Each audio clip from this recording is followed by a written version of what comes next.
Buenas noches con todos. Mi nombre es Daniel Cayo, soy actor de teatro hace 25 años. Desde 25 años vengo investigando, vengo visitando, vengo disfrutando, gozando de las diferentes fiestas que se realizan en todo nuestro Perú. Hay una palabra en quechua y en aymara también para designar a la persona que es feliz, a la persona que hace reír. Esta palabra se llama cusi. Entonces, nuestros hermanos campesinos, quechuas, aymaras utilizan esta palabra para designar a las personas que son felices.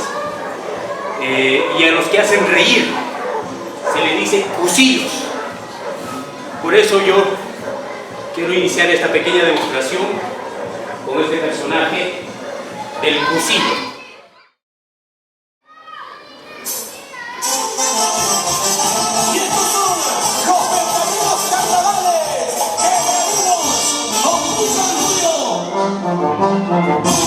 Aquí están estas lindas canciones de su banda Orquesta Antonio Reyes.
de estos personajes y este viaje imaginario que hemos hecho por algunas de las miles de fiestas que hay en nuestro país, les haya gustado y hayan aprendido tanto ustedes como yo sobre esta parte de nuestra cultura, de nuestra identidad. Yo los invito a ustedes para que conozcan, vayan a ver, digamos, estas fiestas y encuentren y se van a encontrar pues, con estos personajes que son tan graciosos, tan divertidos y con mucha teatralidad, que es una de las maneras de cómo nuestro pueblo se expresa a través de su danza, a través de su música y a través de su teatralidad. Muchísimas gracias y buenas noches.